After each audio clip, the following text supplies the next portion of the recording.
Master S மா. என்ன சாப்பாடு மாஸ்டர்? சப்பாத்தி, பிரிஞ்சால், பிக்கல். இது வந்துட்டு சாதம், அதில் இருக்கிற கொழும்பு வந்துட்டு கீரை குழம்பு. கீரை குழம்பு எங்கே பறிச்ச கீரைன்னா அங்கே இருக்க பாருங்கள் கொடி, பசலைக்கீரை கொடி. அந்த பசலைக்கீரையில் பறிச்சது. பின்ன அங்கே இருக்க பாருங்கள் முருங்கை மரம். ஸோ பசலைக்கீரை கூட இன்னொரு கீரை போட்டு தான் செய்யணுமா. அந்த முருங்கை மரத்தில் இருக்க பாருங்கள் அந்த கீரை ரெண்டும் சேர்த்து பறித்து வச்ச சாம்பார். அப்புறம் கத்திரிக்காய் வந்துட்டு நம்ம வீட்டுக்கு பின்னாடி இருக்கிற தோட்டத்துலேருந்து நம்மளே விளைய வச்சு பறித்த கத்திரிக்காய். அப்புறம் இது வந்து இந்த ஊருக்கு என்ன மாதிரி ஊருக்கு சொல்லுங்க மாஸ்டர், சொல்லுங்கள்.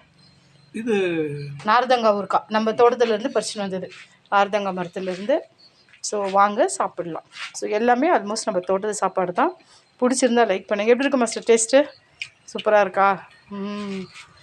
ஓகே, பிடிச்சிருந்தா லைக் பண்ணி சப்ஸ்கிரைப் பண்ணுங்கள். பாய், அடுத்த வீடியோவில் பார்க்கலாம்.